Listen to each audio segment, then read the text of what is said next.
Hello and welcome back to Up the Villa podcast and welcome to Transfer Hub, your home of Aston Villa's news, rumours, signings, etc. This is the place to be over the course of the summer. So welcome.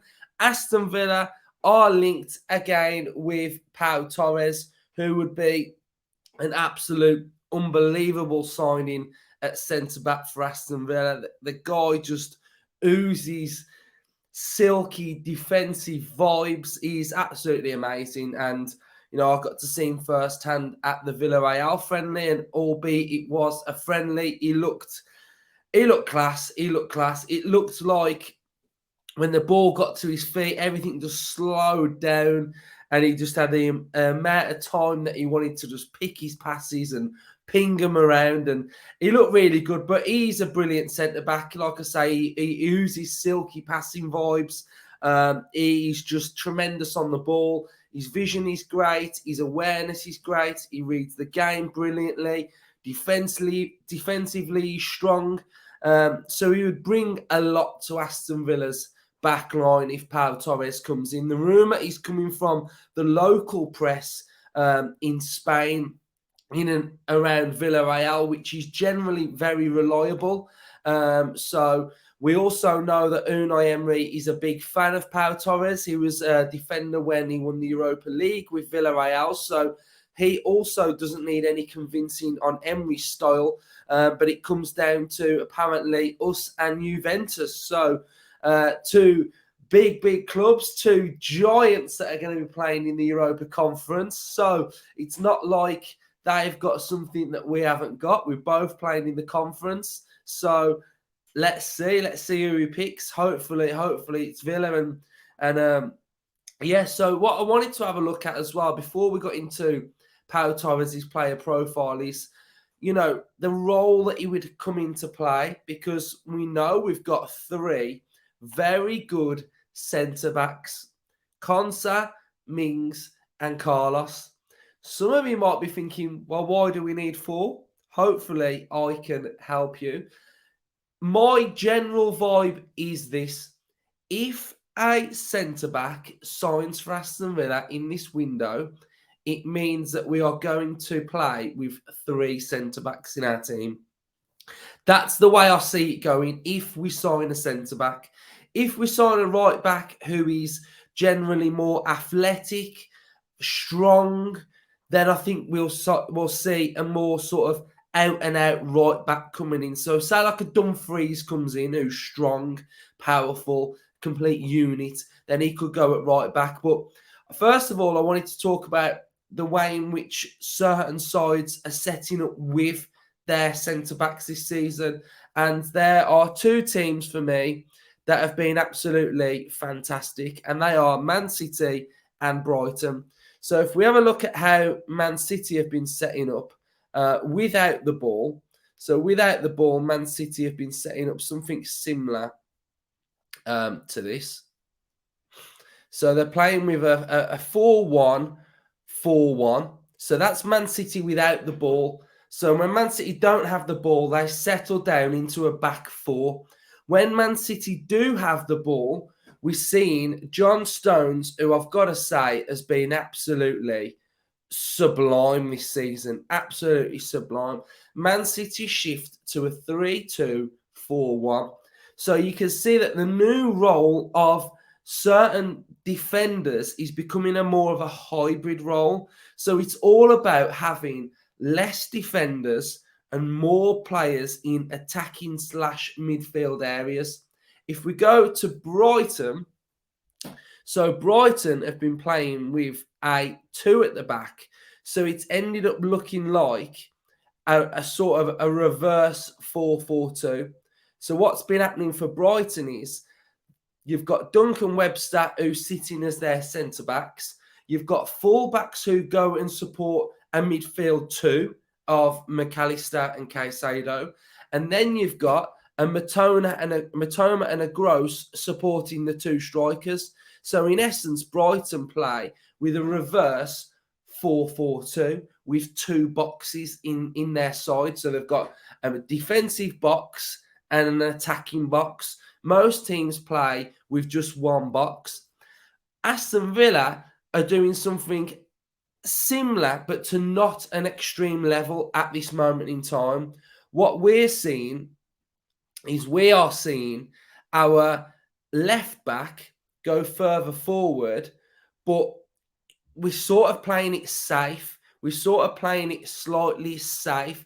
That fullback is going into midfield, but we're not over committing. We're not sort of over committing as much as what Man City are doing.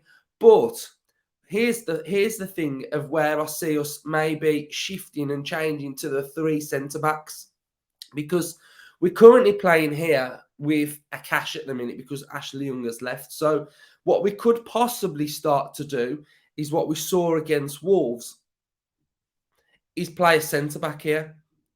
We could go completely solid at the back now. And I think this would add a little bit more of like a defensive shape when we are in possession of the ball. And I think it'll enable us to sort of have a little bit more width at the back. So I think we could be a little bit more defensively stronger, which would maybe allow the left back to go even further forward and sort of play in a midfield role. This is how I see it could evolve. I think having three centre-backs could enable the back four, or three in this instance, to have more width. I think at the minute, what we were playing with Young and Mings and Konsa, it was a little bit narrower, wasn't it? It was a little bit more like that. So I think bringing in another centre-back could evolutionise, if that is even a word, what we've been doing this season. And I do see us evolving. I do see Emery's tactics evolving. But this is something that I could see us potentially doing. So you could have Pau Torres, Tyrone Mings, and Konsa. You would have two centre-backs here who are both left-footed. I don't know whether that would be an issue or not, but then you would have a right-footer in Konsa playing on the right as well. And I say this because if we're not asking our right back to go forward, if we're not asking our right back to offer a threat down the right-hand side, and we go completely asymmetric, then it makes sense to me putting a centre-back there, because we've seen Man City play with four centre-backs: Kanje, Ake, Diaz, and Laporte, or Stones, or vice versa. Man City are now going with a flat back four. Flat back four of four centre-backs, and Stones goes into midfield.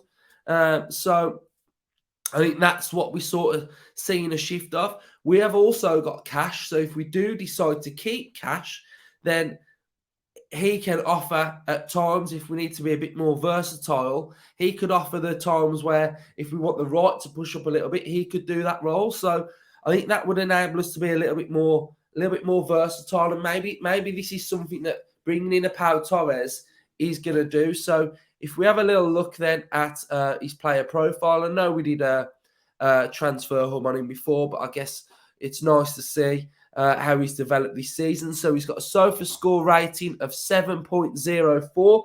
As you can see, he predominantly plays on that left-hand side. He's 26 years of age. He played 34 games last season, started 34. He scored one goal. He'd got accuracy of passes per game, 85%, which is brilliant from a ball-playing centre-back. In his own half, 92%, again, which is really good. In his opposition half, he's 76%. He got 10 clean sheets, 1.3 tackles per game. He'd got total duels won 61%, ground duels won 66%, aerial 55%, so very, very high. Good stats there. His transfer market value is at 45 million, which again is really high. That would break our record signing. He's made 23 appearances for Spain. He's played for Spain under 21s and under 23s. And he has a big trophy in his cabinet. He's got the Europa League at Villarreal under Unai Emery, who scored have his strengths of his passing. He likes to dribble, likes to play long balls, and likes to play the ball off the ground often. And then we've got his stats per 90 here, which some of them are absolutely unreal. He's got progressive passes, 5.81 per 90. So 5 progressive passes from a centre-back per 90. Progressive carries, 2.24. Again, he likes to step out from the back, which is really good. It's something that we're starting to see our centre-backs doing, especially Mings and Konsa. We are also seeing, what have we got here? Clearances 4.30 per 90, 1.74 aerial duels won.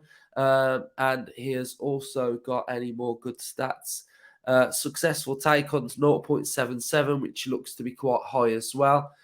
So yeah, really like the look of Pau Torres. And to say that I've seen him in the flesh, pretty decent as well. So little Pau Torres, one little one for you all to think about and have a little think about where you see our defence evolving. I'd love to know your thoughts. Are you an out-and-out right-back fan? Do you want just an out-and-out right-back? Or do you like the idea of it maybe being a centre-back, etc.? How do you see us evolving with the centre-back as well? Do you think we're going to stick with this one where the right-back tucks in? Or do you think we could maybe switch it up a little bit? But I'd say it's going to be more of a defensive right-hand side, attacking left-hand side, and then width on the right-hand side. So, mish-mash, asymmetric. Let's go. So, yeah, hopefully you've enjoyed this episode. I'm a big fan of Pau Torres. Absolutely love him. Cheers for watching all of the latest transfer hubs as well. I know there are a lot of talking points in the comment sections down below, which is fine. Your opinions are always very, very welcome. We've done the Tielemans one, which I'm a big fan of. That now looks like we are the front runners. It's coming out in the press now that we are heavily, heavily linked with Tielemans. So it looks like we will be getting Yuri Tielemans. And big fan, we need to improve the squad. Like, if he doesn't start, what a great squad player Yuri Tielemans would be. So, really happy with that one if it comes off on a free. So, yeah, Villa fans, cheers for the support. Keep watching, keep liking, keep commenting, keep doing your stuff. Up the Villa.